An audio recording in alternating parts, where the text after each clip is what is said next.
Good night, Belize. Good night, Belizeans living wherever in the world. This is Naval String Connection. My name is ARIA Lightfoot, and we are on XTV. And we are the diaspora being tuned into, brought in to Belize, the audience through XTV. The producer of the show is Nouri Mohammed. And I have two guests tonight who are my partners in bringing the Belize Diaspora Summit to Belize. This is Belize Diaspora Summit 3.0. Our inaugural summit was in Los Angeles in 2024. Last year, we were in South Florida in 2025. And this year, we're doing a homecoming and coming home to Belize. And so tonight, we're going to be talking a little bit about what's happening at the summit. And I have two guests. We have Rishma Eckert and we have Verlene Pitts. So go ahead and introduce yourself, Rishma. Hi, good night, Belize. Good night, everyone. My name is Rishma Eckert. I'm a co-organizer of the Belize Diaspora Summit. I am a business law attorney currently residing in Florida, and I've spent many years before this with the Belize American Chamber of Commerce, going back and forth and having different events in Belize. And we're so excited for the homecoming this year. Thanks, Rishma. Go ahead, Verlene.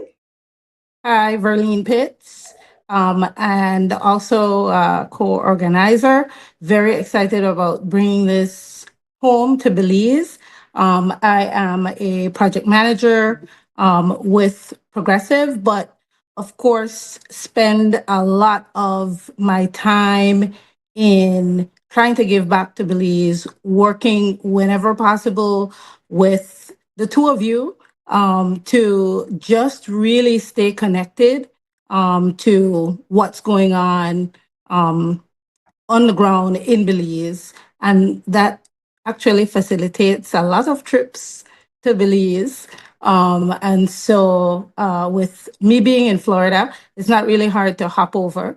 And so it's a welcome excuse and good reason to be able to go back home as much as possible.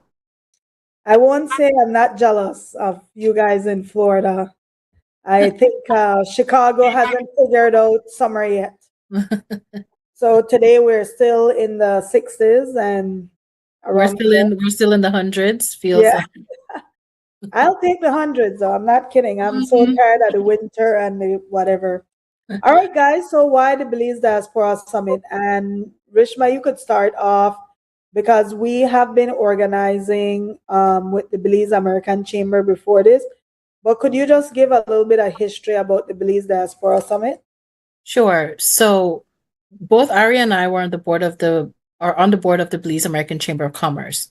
And through working with the chamber and with our executive director, Michael D. Young, we were doing 2 events a year. We were doing an investment forum and we were doing a trade mission. As we were doing these events, we realized that there's just so much that Belizeans lack in terms of connectivity, things like access to government clinics, even a discussion on just a general diaspora policy. So we had the idea of having the Belize Diaspora Summit as a way to bring Belizeans together to talk about issues affecting Belize and perhaps come up with certain policies that are going to be beneficial to Belizeans, and at the same time have government clinics, at the same time have a marketplace so Belizeans can sell to other Belizeans and just be a hub.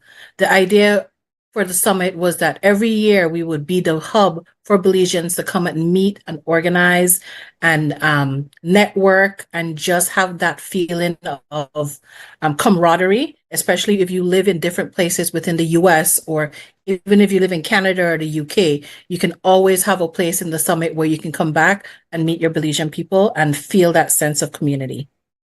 So could you tell us a little bit what the first year was like and in Los Angeles? Well, the first year I call it like a hope and a prayer, because we had no idea what the outcome was going to be. We didn't know what the reception was going to be. Everyone seemed excited as we were putting it together, but boy, we were overwhelmed and surprised at the outcome. So we had it in Los Angeles, and we had a 3-day summit like we're having this year as well. It's always 3 days. And what was the turnout like? I want to say thousands of people over the 3 days coming in and out for the clinics, and just it was just an overwhelming support, and it just made us even more enthusiastic about having the summit every year, because we saw that we were fulfilling a need that wasn't yet being taken care of, and that we were fulfilling a need and a want from Belizeans all over to be able to unite. And I do want to give a shout out to our supporters, partners. You have the Ministry of Tourism and Diaspora Relations who supported us from day one. You have Kopali Rum, you have Sabre Realty. Those people and businesses and government have supported us from day one, and they continue to support us at the 3.0. Plus, this year we have people like Finance Belize, and we have, BCCI, let's yeah, not forget BCCI. And we always have a soft spot for the people who supported us. XTV that we're on. XTV, of course, we can't forget XTV.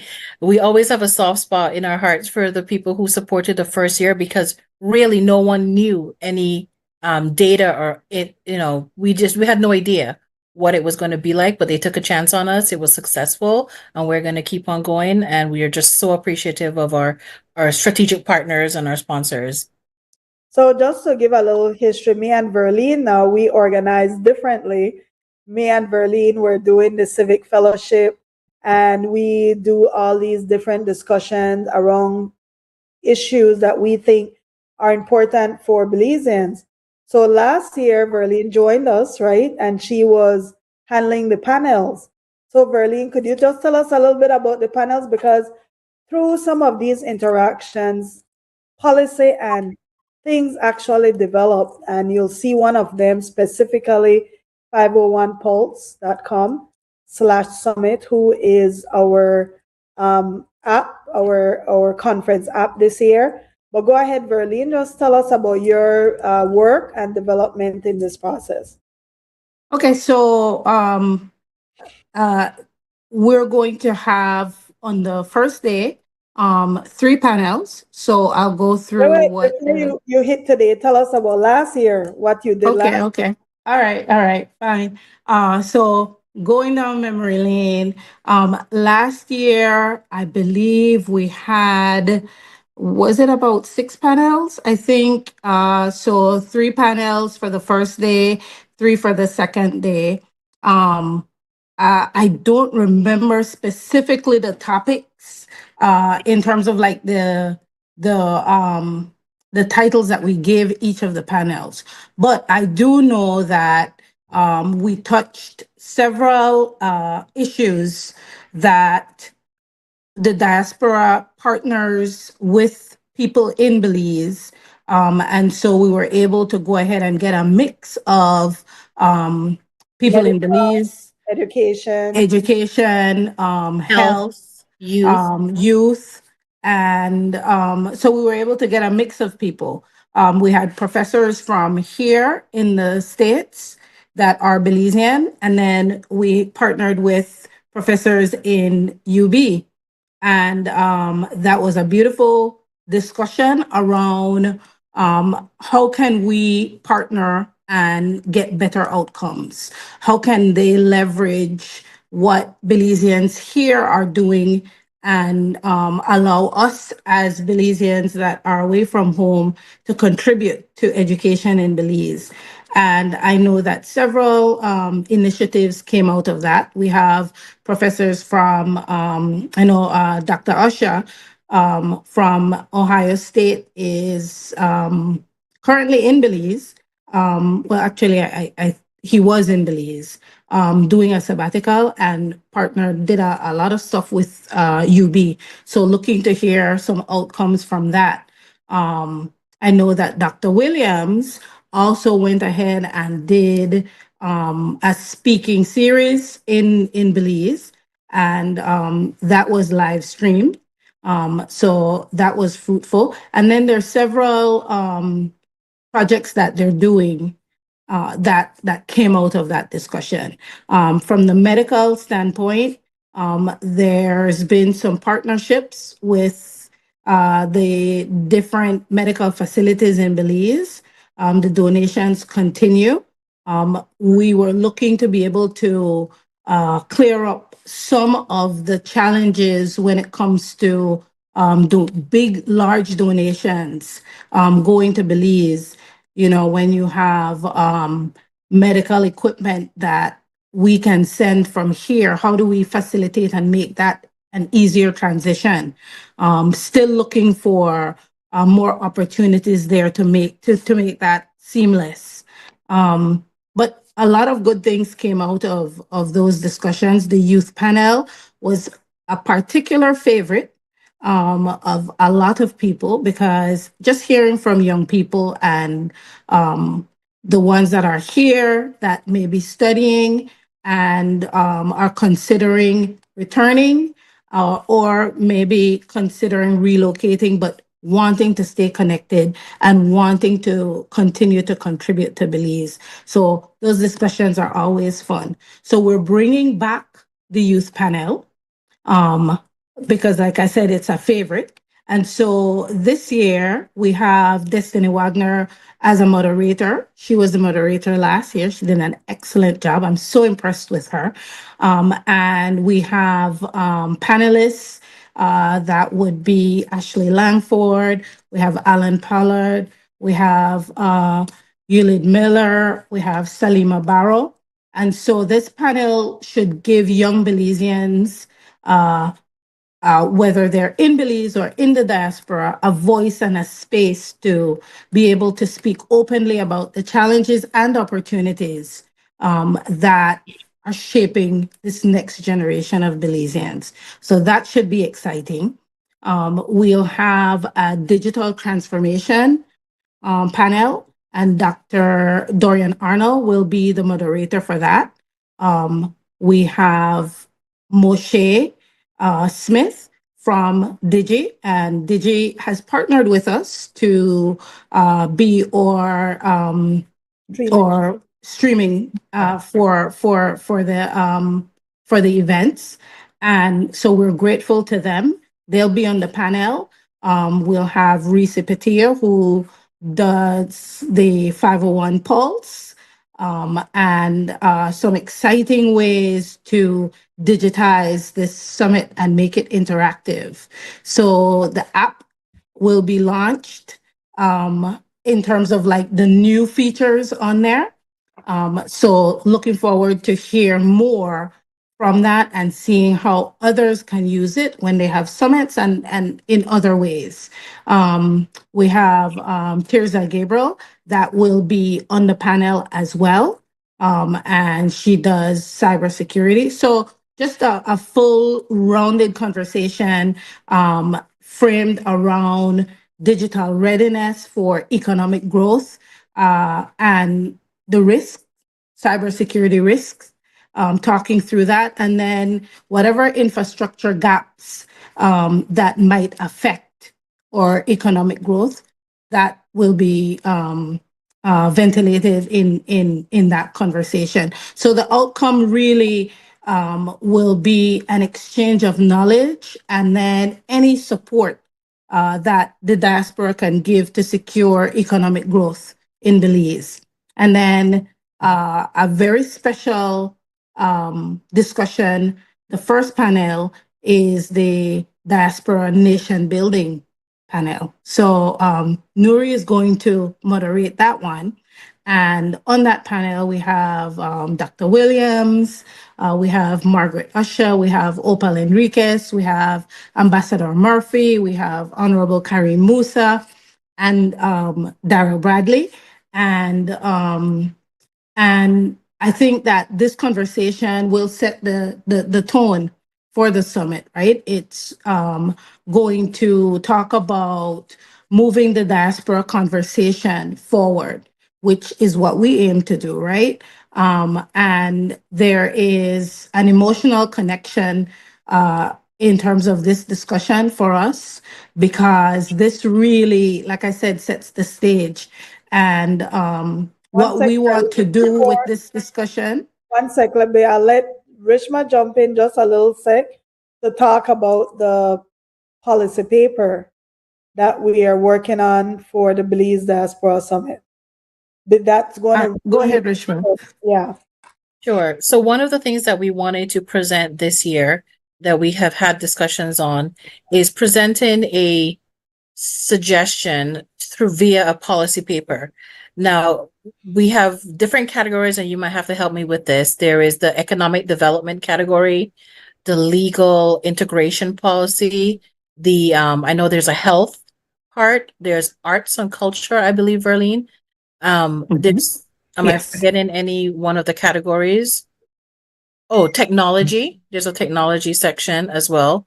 So we've done subcategories of how we believe that the diaspora can contribute to Belize, and we are suggesting ways in which Belize can integrate the help of the diaspora. So we're putting together a policy paper that we're going to be introducing at the summit and just presenting some ideas that we would like to push forward in the way that both Belizeans living abroad and Belizeans living at home can come together to build a nation. And then there's 3 days. You mentioned there's 3 days of events. Verlene went through day one panels, but it's not only day one. We actually have 2 days of panels. But just to quickly go over the different events that we're having, could you kind of highlight, and then Verlene can talk about day two panels. But for day one, could you highlight outside of the panels, what else is happening at the summit? Is that for me or Verlene? You could do it, and then Verlene could talk about day two panels. Okay, so big picture, it's 3 days, July 23rd, July 24th, and July 25th. So we're looking at a Thursday, Friday, and a Saturday. So Thursday is going to be the panel discussion day and the panels that Verlene had mentioned before. In that afternoon on Thursday, we're going to have an informal reception that's sponsored by one of our sponsors, and we'll put the name in our social media. That's day one. Day two, we're having a business day. And on the business day, we're going to have... I just want to retract, because we're doing also the marketplace at the summit. We're doing okay. Got you. The whole rundown. So we have the panel discussions. We have a marketplace, which is where our sponsors and vendors can display their products. We also have government clinics. We have kitty corners, and we're doing something different this year called the Summit Passport. It's a very we're trying to integrate some sort of technology within our summit this year. And the Summit Passport would be something that you would be using on your phone.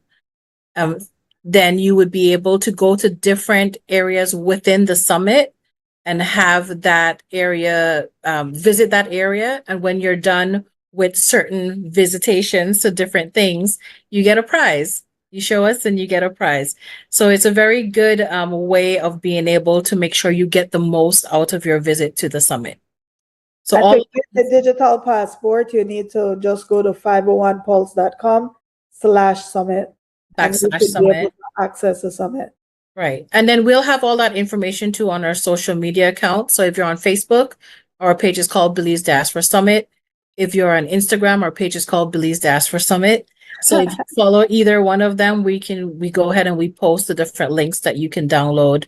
And then we're also going to be able to post ways to pay for the tickets and stuff like that. And the website is www.belizediasporasummit.com. So everything is Belize Diaspora Summit. So please check it out. And then day one, and what's happening on day two? So day two is our business day. So in the morning, we're going to have panel discussions. The first panel is going to be talking about economic development, scaling and investment. Second panel is going to be talking about finance and banking and access to capital. And then the third panel is going to be, do we have a third? Yes, we have a third panel that day, or that's just the business mixer? No, it's a business. That's the business mixer. Okay, thank you. Verlene is in charge of panels, you guys. So Verlene, let's tell us a little bit about day two panels. What's happening there? Okay. So like Richmond said, the first panel is creating a in the Caribbean. And so on that panel, we actually will have Kamal Samaru, who is doing big things in Guyana, will be on that panel. We'll have Clarence Hulse on the panel. He's coming in from, I know Indiana. it's just outside of Chicago, okay, Indiana. And we have Jonathan Lohr, he's in Belize. And the goal of that is to define what workable investment environment looks like, right? Let's not forget Brian Wesley Curtin. Yes. Okay, yes. And The CEO of the World Trade Center in Guyana. Yes, and so that discussion is about the wider Caribbean, right? And in that panel, we're looking to name what's getting in our way, right? And so it won't just have a Belize focus; it has a regional focus, because you know you said Brian, I'm forgetting the last name, Wesley Curtin. Okay. And so that insight is going to be wonderful.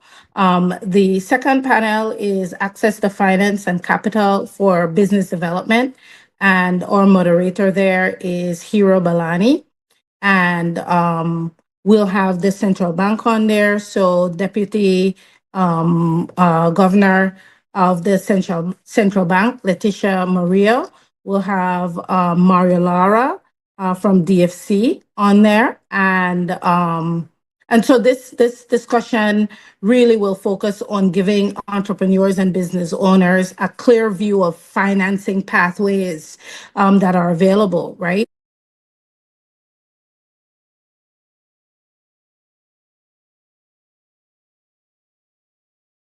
Because it's so difficult for Belizeans who are coming in to borrow money.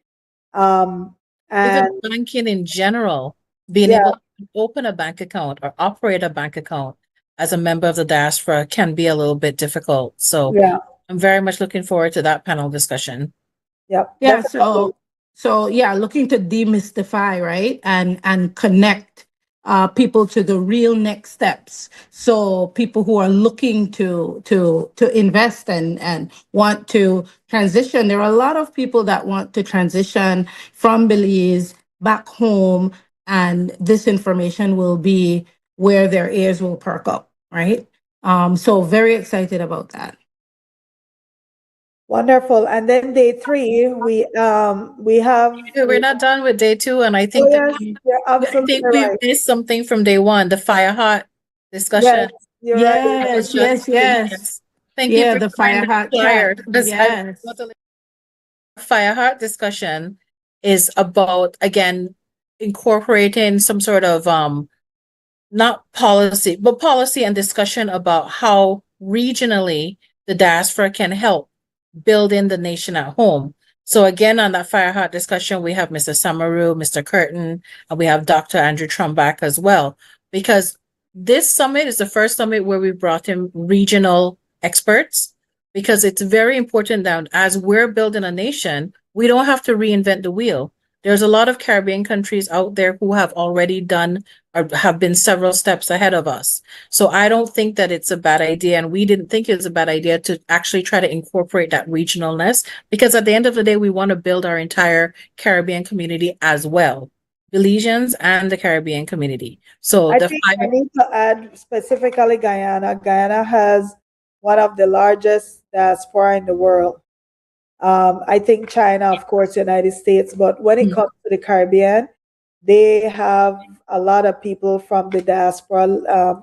Their citizens are living abroad, and their government actually has a policy that calls their diaspora to come home to start investing and to start working and opening businesses in Guyana. We had the opportunity to visit last year, and that's how we were introduced to Mr. Samaru. And of course, Rishma is Guyanese also. Yes. And she introduced us to Wesley, who is the CEO of the World Trade in Guyana. It was the opening of that World Trade. And big shout out to the ambassador, Belize ambassador, because Right. she was amazing.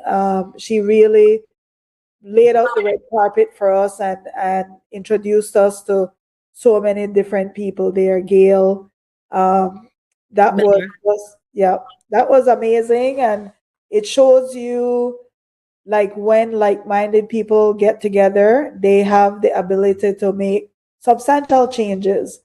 And so it was really a very good experience to go to Guyana and listen to them because they had us in a meeting and listen to them talk about even to do business in Guyana. Every business has to involve a Guyanese. A Mhm. Guyanese has to be involved in every single business, which I thought that's a way to protect your country ultimately. But And just even the ease of doing business there, they've introduced many years ago a hub system so that if you're interested in opening a business, you go to this hub and they're the ones that guide you on getting in contact with like the registry or how to do the banking, or it's just someone there to guide you instead of just being completely lost, as I feel like maybe the ease of doing business in Belize is not. well, I will say though that we do have Beltrade, which is focused on businesses that they do help people navigate the system. But Okay. I think we need that alignment also for all Belizeans, period. Yeah. Um, at home and abroad, if I am in Belize and I want to figure out a way to start a business, I think it would be beneficial for everybody to have that type of Right. networking. But outside of that, let's jump to what's happening on day two. What else is happening on Right. day So two? after the panel discussions, we're having a business mixer. And during that mixer, it's a way again to just be able to network, enjoy a little bit of refreshments. And then also we have business highlights and pitches during the mixer. So we have an opportunity for our sponsors and our strategic partners to be able to address the crowd that's there, bless you, address the crowd that's there and be able to do sort of like an elevator pitch of their business, considering that the event is being live streamed. I think that's very beneficial for our sponsors. When that is over, about 3 or 4-ish, in the evening of Friday evening, we're having an event called Savor Belize, and we're having it at the Bliss Institute. And Verlene, do you want to talk about Savor Belize?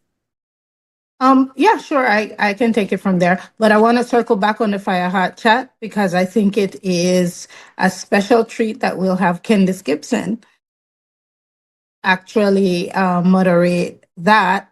And so he was at the summit last year. He did his book reading, Five Trips, and it was a wonderful time. A wonderful time was had Yes. with Candice, and it felt, like homecoming. That whole session felt like a family reunion, right? And so to actually, have him go to Belize and participate is going to be nice.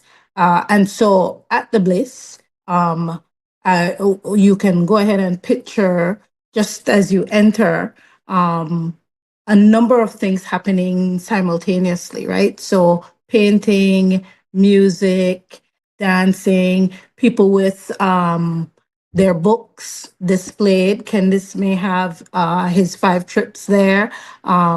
We have Kim Cook, who has written a book as well. Song of the Um, hummingbird, he- something. Yeah, humming, hu- hummingbird. Hummingbird I Highway. Hummingbird, I think. yeah, Yeah. And we Castile. have Yowling. And so a number of different things you as you enter, you'll be able to go ahead and spend at least maybe 30 minutes just browsing and vibing to all sorts of art forms. And then once you enter into the Bliss, the show starts, and a lineup of just cultural explosion, right? Garifuna dancers and drumming. There is a Creole dance group. We have a Mayan performance. And so just a cultural explosion. Don't want to give too much away, but just know that it will be very Belizean, right? And so it's a great time it's a great time to spend just really having an immersive experience with the different cultural events. So that's what happens at the Bliss on the second night. Right. And the third day, we're calling our wellness day, which is Saturday. And we're starting our morning, or some of us are starting our morning with a 5K run of the Belize Cancer Society. After that, we're going to have Belize Pilates. Pilates hosted by Destiny Wagner. And then after that, we're having a mindfulness session. And then With there's Jerry Enriquez. January Enriquez, thank you. Then there's a break. Well, we have our tour company. We have Creole Boys that Mhm. will be offering tours. So if you're in Belize and you want to take your family to go to a tour, you have Adventurous Creole Boys tours that will be offering 2 tour packages. For the Um, summit, specifically curated for the summit. So we have a little bit of a break, and then that evening we're having our big gala, our Savor Belize gala, and that is going to be what is the name of the band that is playing? Kenny Morgan. That's what I can. I'll yes, tell you. Jenny Morgan. That's what Yes. it's called. Okay, Kenny Morgan. We will also have food, refreshments, drinks, rum. It's gonna be a fun time. So Yeah, thank and the you. gala closes off the event. And that's it. Yep. Then you can rest after 3 days of excitement and fun.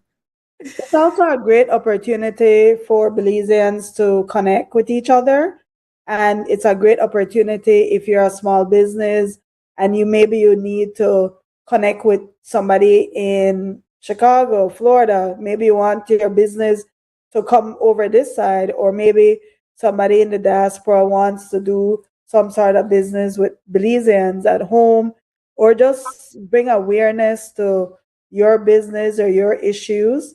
The great thing is we are trying to design it in a way that everybody can benefit from it. If you're at home or you're abroad, this is the opportunity for people to connect. The diaspora, Belizeans are very much, if you go to any diaspora event in the US, it's Belize, Belize, Belize. People know even why he had no reggae music. Albany why he had a broke down and Punta. So ways that these are some of the ways that we bring the diaspora home, and we create an environment where we are in a market of diversity, diverse ideas, diverse skills.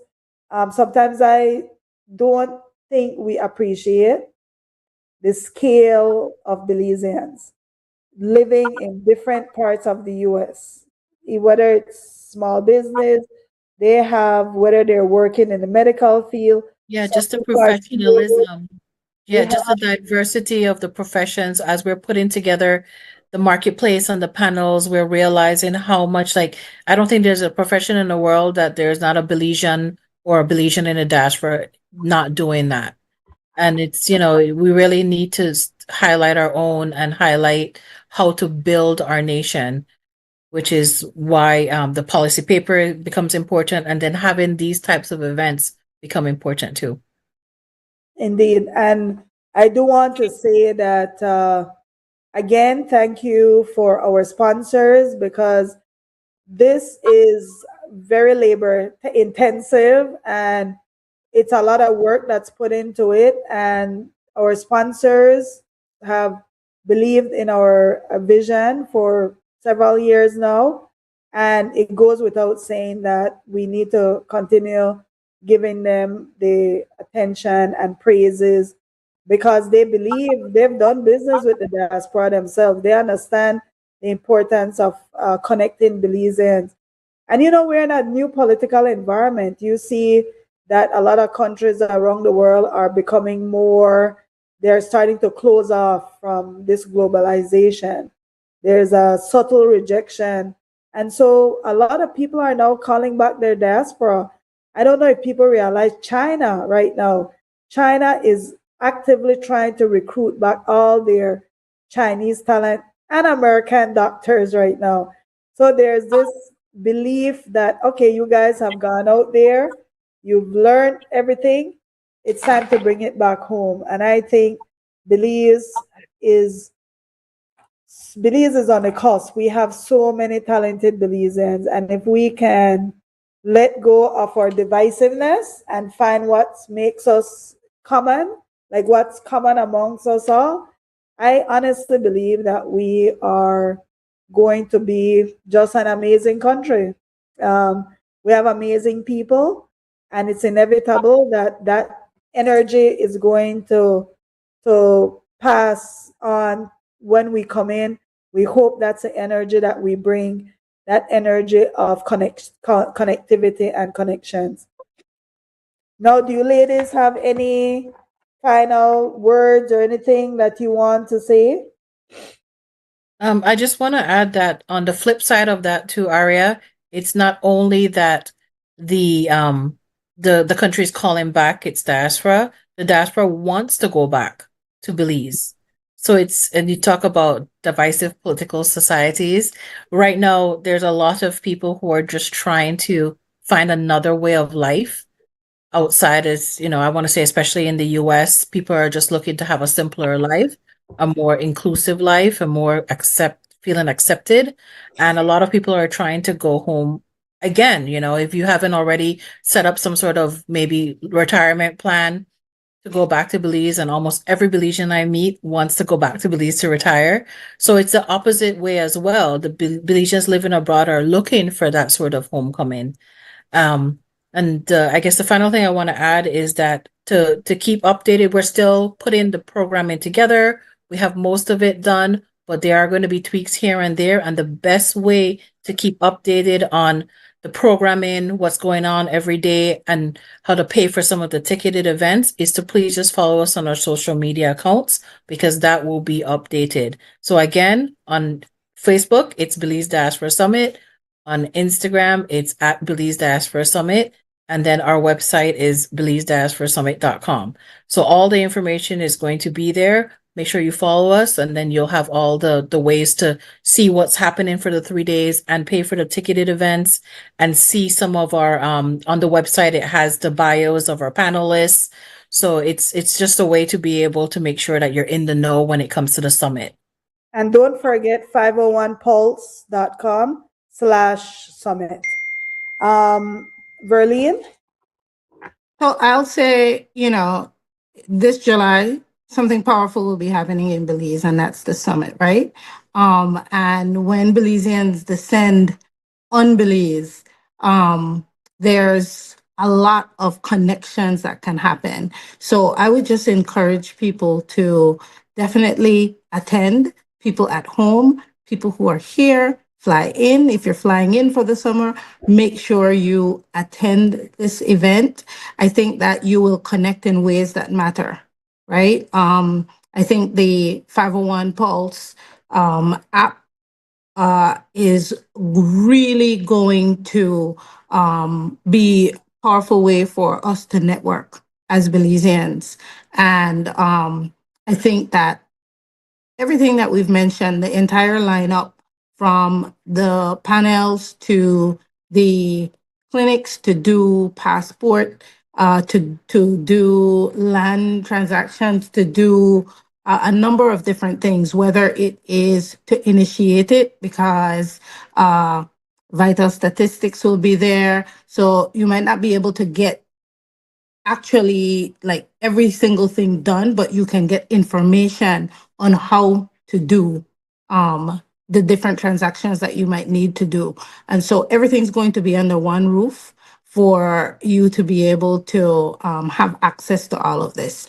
And then, of course, it's always a fun time when Belizeans get together. So from the panel discussions, of talking about things that move the country forward to the last event as far as the gala is going to be wonderful. And relationships will be built and continue to be built as we try to build the nation together, whether we're in Belize or outside of Belize.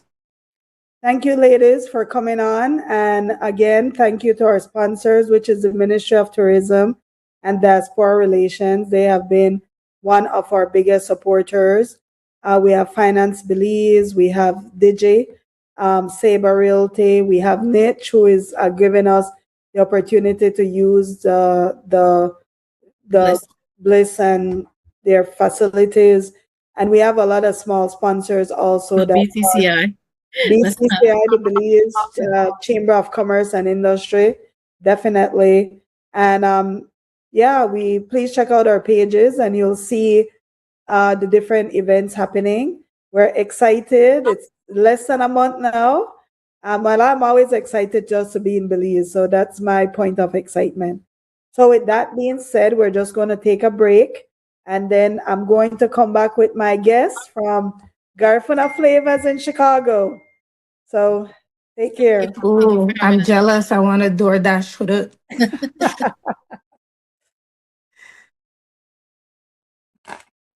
The Diaspora Relations Unit within the Ministry of Tourism, Youth, Sports, and Diaspora Relations serves as the vital link between Belizeans living abroad and the government of Belize.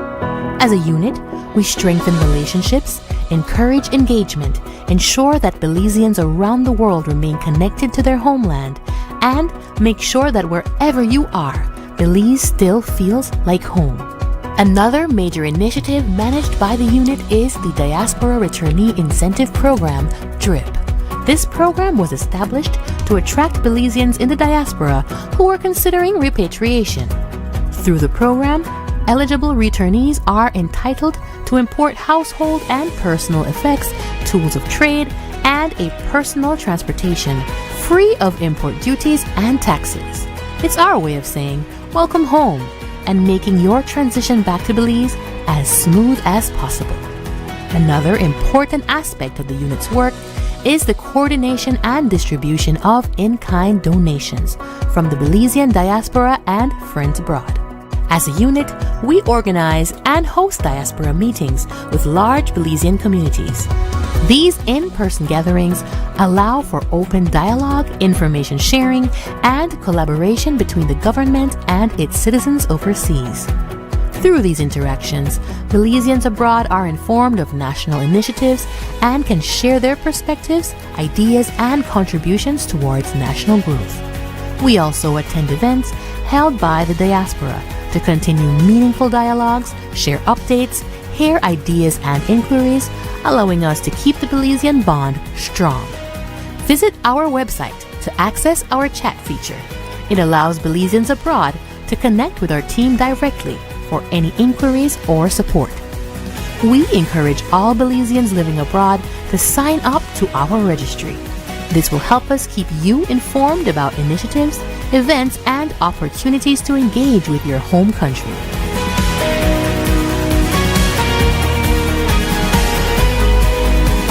The Diaspora Relations Unit, serving Belizeans, strengthening connections, and building a bridge between the world and home.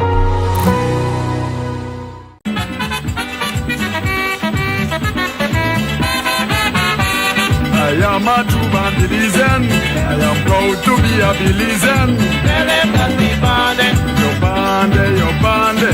Tell them that we bande. Yo bande, yo bande.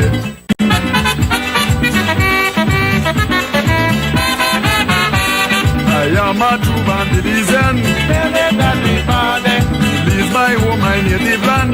Tell them that we bande. I want you people to understand. Tell them that we bande. I am proud to be a Belizean. Tell them that we bande. Yo bande, yo bande. Tell them that we bande. Yo bande, yo bande.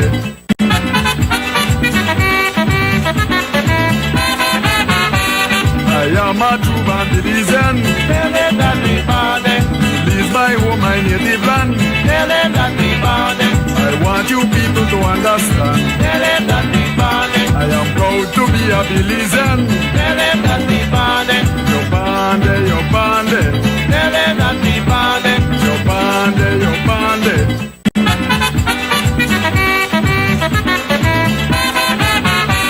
I am a true Belizean. Tell them that we bonded. Belize my home, my native land. Tell them that we bonded. I want you people to understand. Tell them that we bonded. I am proud to be a Belizean. Tell them that we bonded. The Diaspora Relations Unit within the Ministry of Tourism, Youth, Sports, and Diaspora Relations serves as the vital link between Belizeans living abroad and the government of Belize. As a unit, we strengthen relationships, encourage engagement, ensure that Belizeans around the world remain connected to their homeland, and make sure that wherever you are, Belize still feels like home. Another major initiative managed by the unit is the Diaspora Returnee Incentive Program, DRIP. This program was established to attract Belizeans in the diaspora who are considering repatriation. Through the program, eligible returnees are entitled to import household and personal effects, tools of trade, and a personal transportation free of import duties and taxes. It's our way of saying, welcome home, and making your transition back to Belize as smooth as possible. Another important aspect of the unit's work is the coordination and distribution of in-kind donations from the Belizean diaspora and friends abroad. As a unit, we organize and host diaspora meetings with large Belizean communities. These in-person gatherings allow for open dialogue, information sharing, and collaboration between the government and its citizens overseas. Through these interactions, Belizeans abroad are informed of national initiatives and can share their perspectives, ideas, and contributions towards national growth. We also attend events held by the diaspora to continue meaningful dialogues, share updates, hear ideas and inquiries, allowing us to keep the Belizean bond strong. Visit our website to access our chat feature. It allows Belizeans abroad to connect with our team directly for any inquiries or support. We encourage all Belizeans living abroad to sign up to our registry. This will help us keep you informed about initiatives, events, and opportunities to engage with your home country.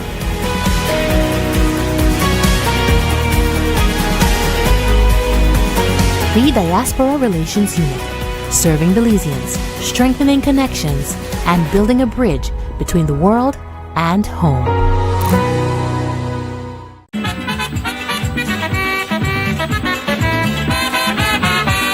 I am a true Belizean. Tell them that we bonded. Belize my home, my native land. Tell them that we bonded. I want you people bande, yo bande. Tell them that we bonded. Yo bande, yo bande.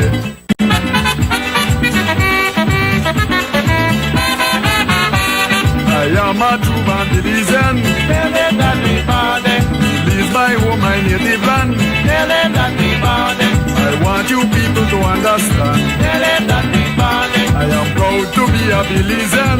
Tell them that we bonded. Yo bande, yo bande. Tell them that we bonded. Yo bande, yo bande.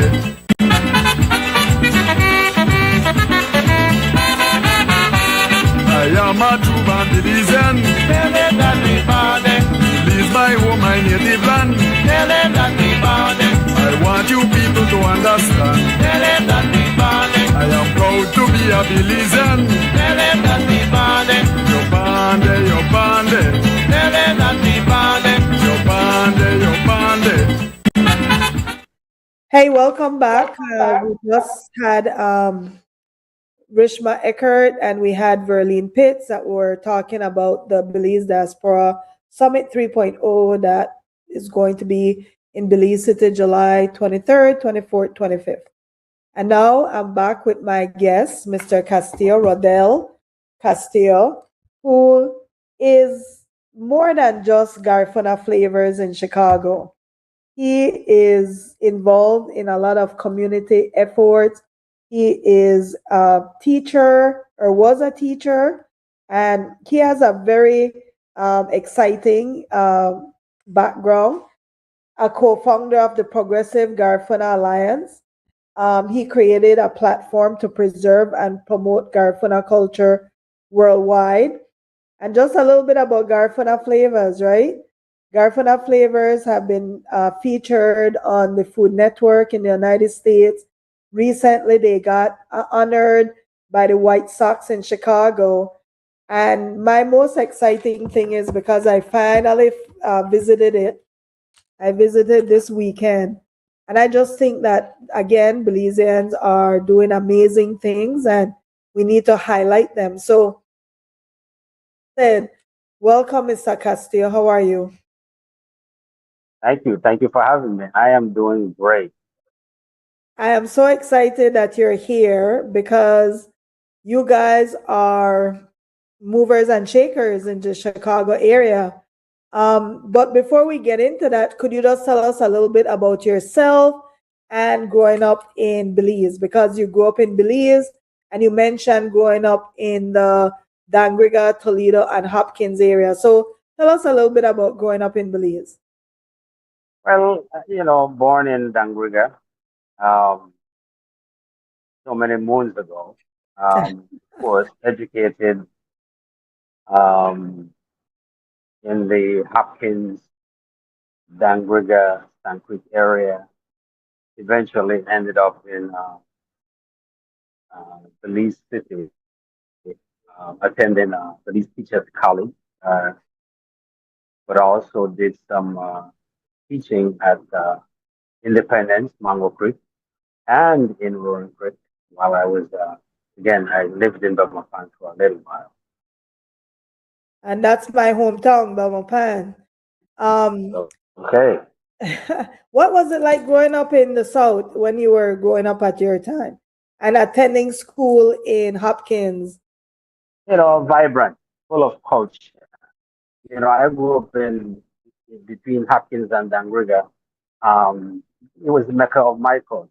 So, being enmeshed in the spirit of my people and their ancestors. I mean, it was the most beautiful town. That's where knowledge and culture is transmitted from the elders to the young ones. So I grew up in an environment that I learned and I got to know who I really was or I am at this point now.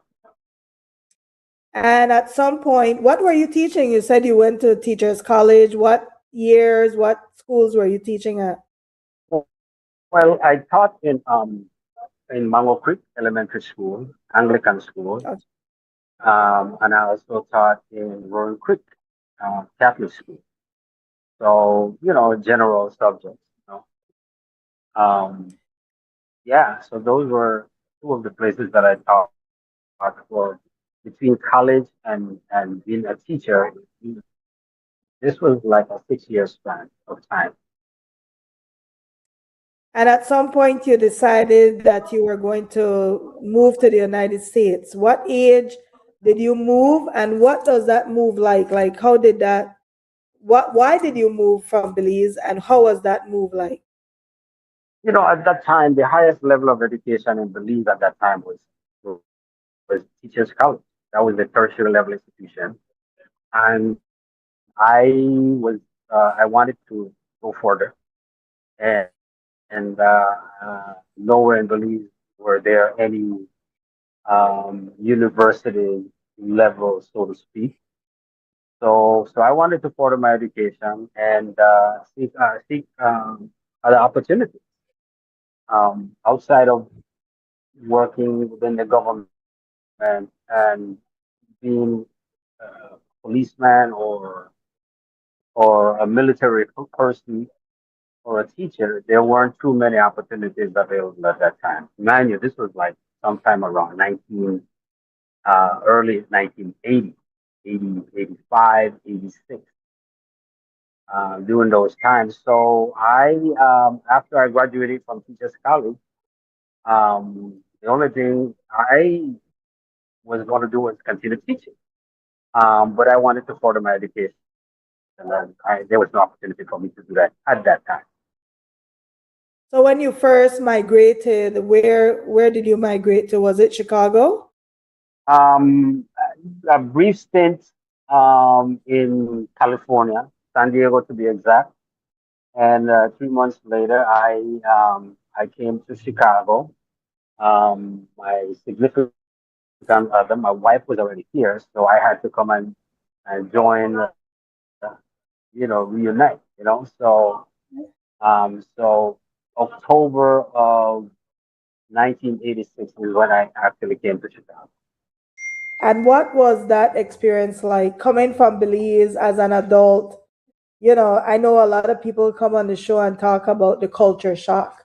What was it like when you moved to the US in the 80s? It was a culture shock. In and what way? Tell and us a little everyone, bit. wait, coming from a village of, at that time, Hopkins Village was about 900 to 1,000 people. Oh, wow. You know, um, Everybody know everybody. Dangriga was uh, Dangriga was about what 25 to 30,000 people. So coming to Chicago, which was about 3.5 to 4 million people, it was insane. It was crazy. But over a period of time, you begin to adapt, and the worst part for me was when I got here, the temperature was cold. That was in October. Oh, you landed in winter. It, Or it just was it was before. freezing. It was freezing. I may feel like I buy one winter coat the San Diego, but when I got here, that thing never done nothing to me. It was like a spring jacket. This is my first year in Chicago, and I'm already over this weather because it's still not reached summer yet. So Yes, tell us yes. about, like you were a teacher. How did you get into owning like this prominent restaurant in Chicago that's now so iconic that the Chicago community have now kind of honored you guys as one of the leading restaurants in Chicago. And recently with the White Well, Sox honoring you guys as a landmark, area in Chicago. How did you get into the restaurant business? well, to be honest with you, my wife loves to entertain people, and over the years, while we were living here, we she would always invite people over and do her thing, do her cooking, and everybody would come over and we all celebrate and enjoy. And and so one day I told her, listen, I'm gonna open a restaurant so you can feed as many people as you can, Stop bringing that because you do up. have because you do have, you know, I recognize her skills, and I said, okay, we're gonna help make this happen. So eventually we decided to uh, purchase a couple of buildings to so that it can house the business. And in 1980, 80, what year was that? In 2008, Oh, wow. we eventually um, got everything together, got our licenses, do all the necessary inspections, necessary build out, and so here we are. So 2008, June 1st, actually May 31st, Well, happy birthday bringing or in happy June 1st anniversary. was right, right. That was 18 years ago. So we're still here. Yeah, an adult, 18 years old. Yes, yes, But yes, yes, definitely. when I went there, I just think that your wife is amazing. She was very welcoming. I could see definitely that she definitely was an entertainer because she was checking on everyone and stuff. Great teamwork. What are some of your challenges like that you face as an owner of a restaurant, especially because I saw something with the pandemic, right? And Oh yeah. the economy goes up and down. Like, give Oh us some yeah. of your challenges and how were you first received when you opened up? Well, the first time we got here, we were the challenge to us was you know we happened to find ourselves in a particular neighborhood that were not so desirable for a lot of people. That was our biggest challenge. Okay. Now, I know that a couple of years it was after, shortly after we got into the business, and I realized, you know, okay, therefore, we were kind of naive in the sense that we didn't look at other factors before we decided on a location. But it goes both ways because with this location where we are, we're the only kind or only type of restaurant of this nature. Right. So, which drew a lot of attention to us, and so it was kind of a blessing in disguise, so to speak, because you can go for miles and miles around here. We're the only Caribbean, Belizean, Garifuna restaurant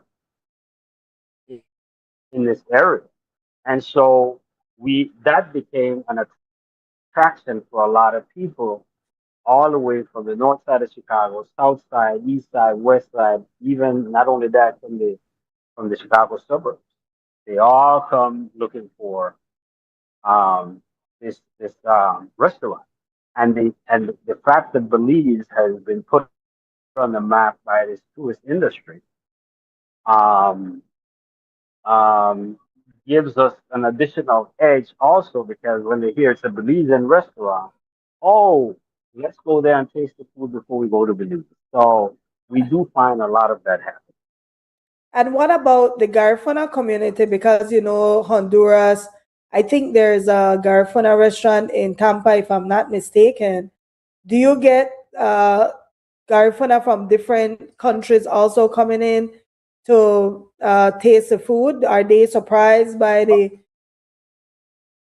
Oh yeah, oh well, of course. The originals from Honduras, from Nicaragua, from Guatemala, of course, have all come through Garifuna flavor. Once they get to Chicago, they come and seek us out, and of course, we break into a language and start talking and greet each other and make it happen. So we do have um, Garifunas from whenever they come to Chicago and they know about us, they do stop it. A lot of Garifunas from New York comes to Chicago. A lot of Garifunas from California, from Garifunas who come to Chicago and have heard about us, make it a point to stop in and see us. Nice. And I think it's iconic in the sense that Chicago stands out. Chicago and California, I would say, stand out as the only two cities I think, maybe not anymore, but at least back in the day, the only cities that had Belizean restaurants, right? Because that's always the thing with the Belize diaspora. We are looking for panades, which I not got. And Right, right. we look for like Belizean food and hudut and rice and beans and everything. You guys do it all. But what I Yes, we thought do. was amazing, by the way, and I was joking with my friend, is that DoorDash, you guys can DoorDash got a phone a restaurant. So for the Belizeans listening in on a could DoorDash, hudut, the Chicago, Oh unheard of yeah, anywhere, oh unheard of yeah. anywhere. We we do DoorDash, Uber Eats, and Grubhub. Uh, I mean, we Right. have their tablets at our place, and people order, and He comes to us and we get it ready, and they come pick up, and that's pretty much it. And listen, that to You me is the know. sell. That's that is the sell that you don't have to go pick up anything. You could DoorDash, Hudut, that I don't make no believe I know. And I could DoorDash, rice and beans and Hudut. That's unheard of. I don't think Okay. any other city I get that besides Chicago. You know, listen, this could be an opportunity in Belize for a lot of people to create their own app and start a business like this, you Well, know, Chausan, I that saw that in Belize they started a delivery app where they can okay, start beautiful, delivering. beautiful, beautiful. And, and with this process, they don't come to us and pay us. They don't pay us. All that transaction is done in the back office. You don't get paid by the customers when they come and pick up. As a matter of fact, the people who come pick up are employed by the owners of these apps to deliver the food to the people who use their platform. I might have to cater you guys one day for my office because I think Chicago is such a big foodie city and people just like trying new things. And I think that because we have such a high Mexican population here in Chicago, there are some similarities, especially with the corn-based meals, that I think that is transferable to other cultures. But I still remember the first time I hear about Garifuna flavors, because I lived in Florida many years. This is my first year in Chicago. Heard about you guys on off of the Food Network, right? Because Yes. I consume everything Belize. So I thought it was hilarious.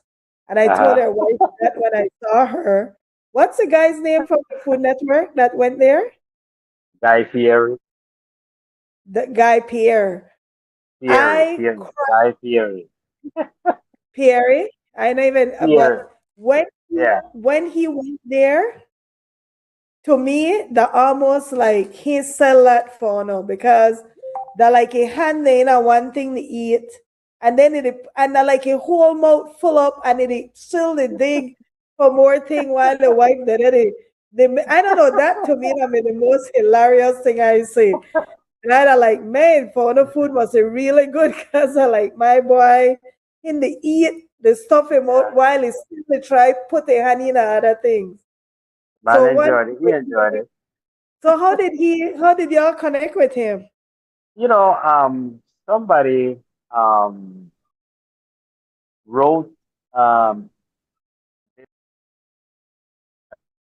they call it page production about the restaurant, and they wrote us and asked us if we would like to be featured on China's Drive-ins and Dives with this guy, and I had never seen it before, and so we looked into it and we're like, oh yeah, why not, and uh, and that's where it began, and all the work behind the scenes. Eventually,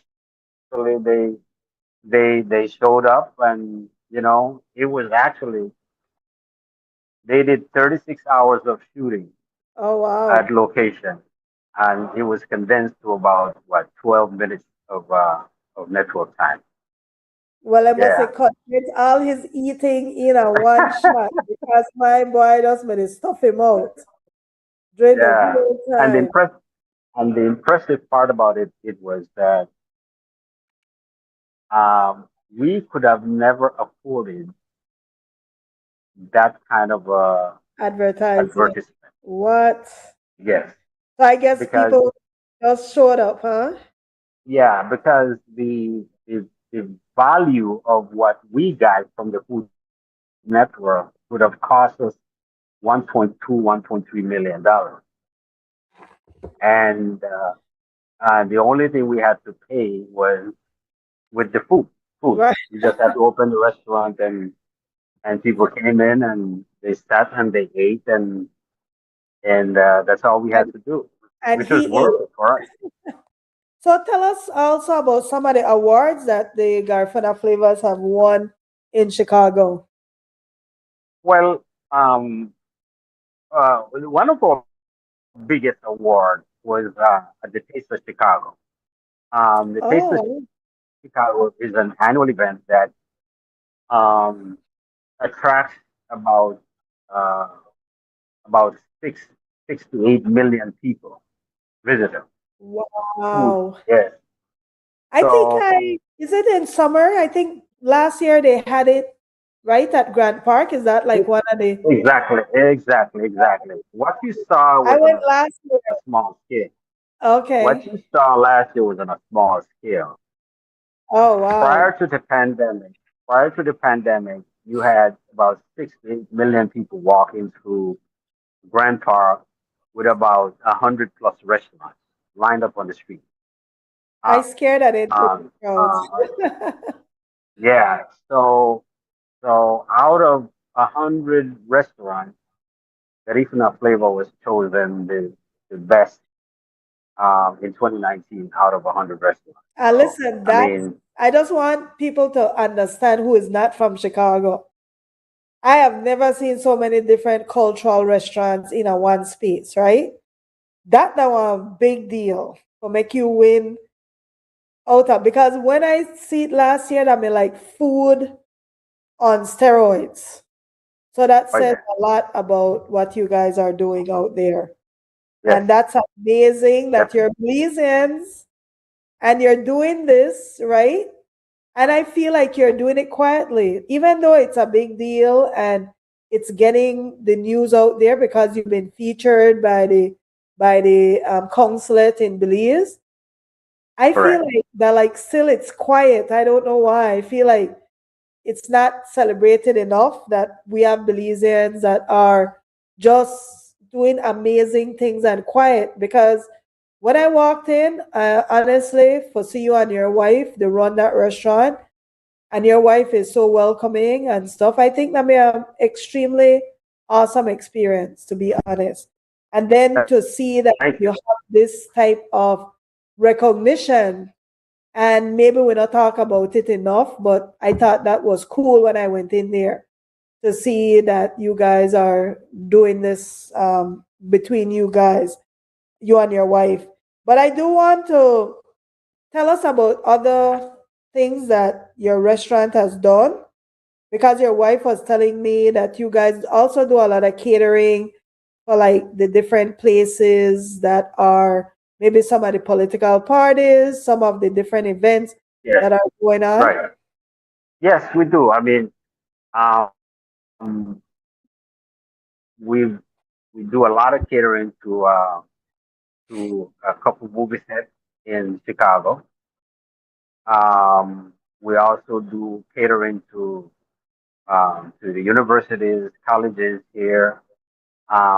We were one of the caterers to the inauguration of the mayor of Chicago. We were one of the caterers who were there. Awesome. So we kind of featured You're kind of a big on many, deal. many of. You're kind of a big deal. I just want to say. Maybe Thank, you don't thank, want to thank say it, but you are.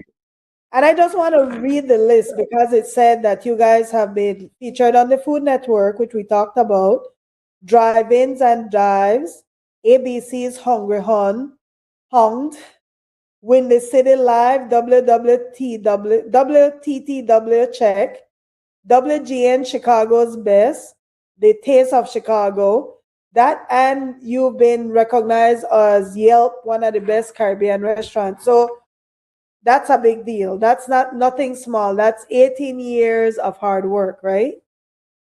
And definitely, we have definitely. like 15 minutes, and I really want to talk to you also about, outside of being a very successful business person within the restaurant environment, you also became like you're big on Garifuna history, language, and music.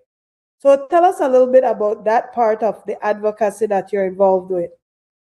Well, somehow at this establishment, if you walk around, uh, you see something different. Images of our culture, Garifuna culture to be exact.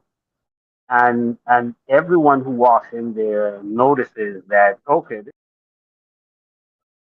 And it people begin to ask questions. You know, a lot of people who come here have never heard of Garifuna, have never heard of Belize, and so we get into the mode of teaching people and talking to people about Belizean cuisine, Belizean culture. Not only that, um, for years I did some. I was invited to do lecturing at Northeastern University, and the students will come here to the restaurant, Nice.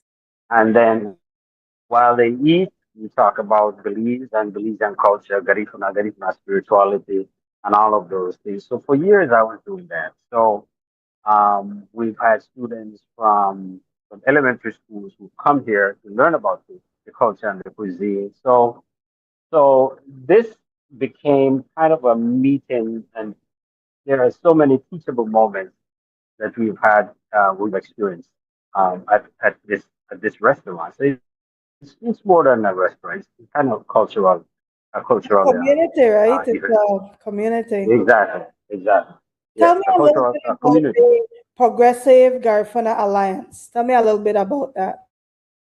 Yeah, co-founder of the Progressive Girlfriend Alliance, along with a brethren of mine, Michael Flores.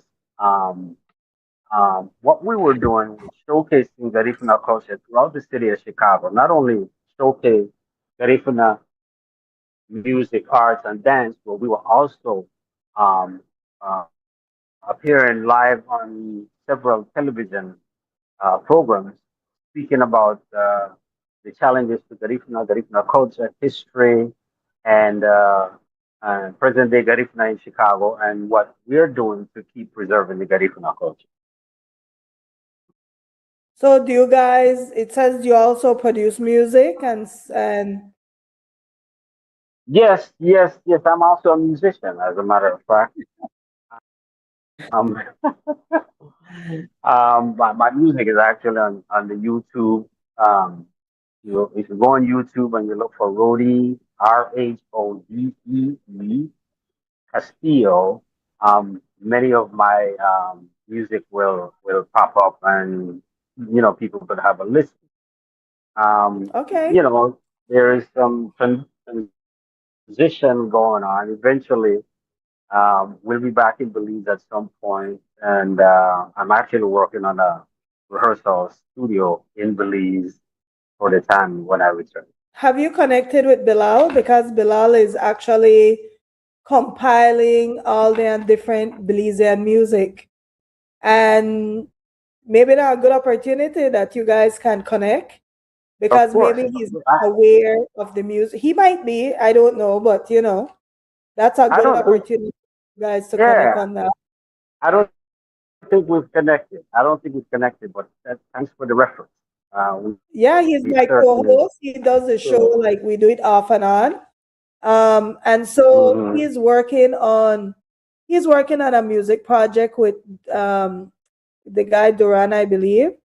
And Ivan. Ivan, they're trying to compile all these Belizean music and great opportunity for you there because I think people might identify you with your restaurant and they might not be realizing that you have this multiple different channels of talent that you're actually doing, you know?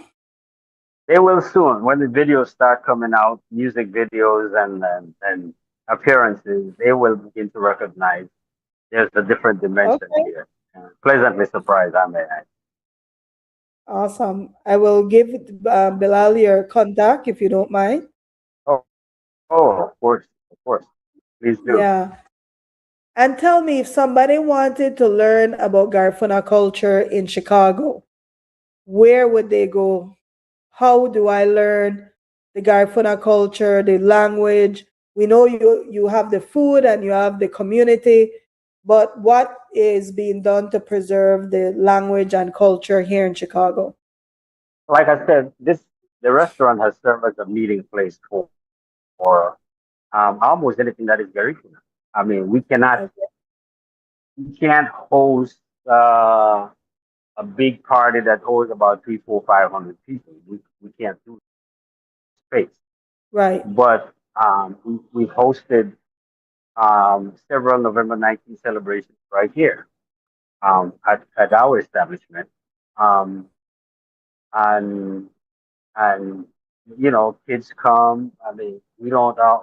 It's not always being done late at night. We don't start late at night. We start early enough so that the kids can participate Right. in the process of what we do, and that in itself is the process of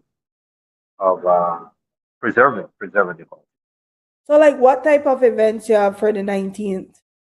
Well, I mean, we have um, traditional drumming and dancing, um, music, singing. Not only the adults but also the kids come dressed up in their traditional garb and practicing the dances, the different dances, the songs, and culminates on the 19th of November and showcasing what they've learned over the course of a period of time. Nice. Okay. And You if know, plus you, sorry, go ahead. plus plus you do find traditional cuisine also. You'll find the rasa with the pigtails and the hudut if you want that. Well, Of you know course, I want to also dash a uh, hudud. pastries, different kinds of pastries as a part of the offerings during the celebration. Nice. And you've been doing this for 18 years. Yes, we have. That's amazing. Yes, we have. That's truly Yeah, amazing because, when last have you been to Belize? I was there 3 weeks ago, a month Okay. ago. Well, we're having the Belize Diaspora Summit in July. It would be great if you guys could come. You know what I mean? I think you are a good story for the Belize diaspora. You kind of highlight the reason why a lot of people did leave, in that they were limited with where they wanted to go at the time. The services or education wasn't available at the time. And I know that's changing now. Right, But back then, you're right. You didn't have that outlet to to to reach your potential then, right, correct, educationally, and I correct. think a lot of people left based on that. But are you one of the Belizeans that could see yourself retiring in Belize one day? Absolutely, no question. Man, I think that would be like you would leave a void in the Chicago area if you would leave, because everything that you just mentioned, the fact that you are preserving the culture, you have the food, you're serving up as a community, and you're getting all these recognition. I think that would and I think sometimes that's the what prevents people from leaving, right? You set Yeah, deep that's true. roots, and then that, like, you're still connected to Belize, but then it's kind of difficult to uproot yourself in that Well, way. you know, you hope that over the years, you've influenced and you um, prodded and you mentored so many people that they can step up and take the mantle and do what they saw and even go beyond what they saw. You Okay. know, that's what you hope for. And and I'm sure that over the years we've had people who stepped up um to assist and to show and to move and to shake and show what what Garifuna Dwo is all about. So there are going to be people who are going to step up and take it up.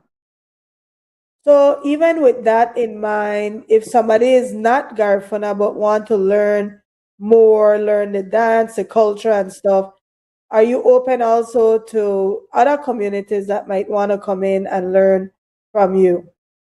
Of course, of course. You know, Garifuna culture is not only to be celebrated by only Garifuna people. You know, you have friends and family and supporters who are other than Garifuna people. We're always excited to showcase our culture and for other people to be to celebrate with us at any given time. Wonderful. And before we go, because we have like 3 more minutes, how did the White Sox, like how did you guys get honored by the Chicago White Sox? Well, um, as a small business on the south side of Chicago, um, for some reason our name got into their hands and they contacted us. Hey, we've heard a lot about your business and we have supporters of your business, and we'd like to recognize you as a small business um, on the south side of Chicago, which is the White Sox is literally about a 15-minute drive. The stadium is about a 15-minute drive from here. So, so we were like, why not? But before I go, 2 years ago, a couple of years ago, we were recognized by the Chicago Bears. We were also Nice. Okay. the Chicago Bears thing, yeah, about 2 years ago. So, Oh, that the um, Obama Center. We need uh, to get Obama for Anna. yeah, well, before when Obama was running for presidency, we hosted um, his team here at the Oh, Garifuna Flavor great. Restaurant. Yeah, we still have his logo here inside the restaurant that we hosted his Listen, if leadership he team ever came show up their came through. restaurant, if he ever show up their restaurant, you now have my WhatsApp. Wherever I am, I stop the way at the door and I will speed over there in a heartbeat. I know, right? I'm waiting to running to him. I'm like, where's Obama?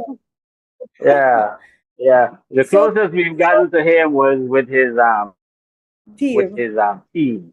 Yeah, yeah, pretty much. Yeah, we hosted we hosted a team for Mr. a day. Castillo, thank you so much. It was great meeting you last week. I really enjoyed the restaurant. I love it felt very authentic. I really like that. Thank And I you. really enjoyed talking to your wife. Please give her my best. I And will. thank you very much for coming on the show, Belizeans in Chicago. You can DoorDash card, I call it a different name. You can DoorDash Garifuna flavors and get traditional Garifuna food. You could even get panades. You could DoorDash panades. Unheard And of in any confident. other city. And And Kung's Fruit confident. Roll. Yes, and Garnacha. coconut tart, my favorite. Coconut. So, Mr. Castillo, do you have anything else to say before you leave?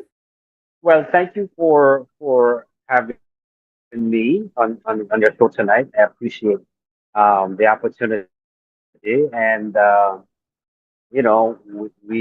we continue to represent Garifuna, represent Belize, and we've had our challenges over the years, but perseverance, persistence, um, and we're still here, and we will continue to represent in the most positive. And thank you for having me. Thank you so much, Mr. Castillo. Thank you, XTV, for giving the Belize diaspora an opportunity to share with Belizeans at home. I do want to thank Harlan, who is our engineer in the background. We're coming to Belize July 23rd, 4th, and 5th for the Belize Diaspora Summit 3.0. And guys in Chicago, if you ever need food, Garifuna flavors, it's just a warm environment, and I really love it. So thank you and have a good night.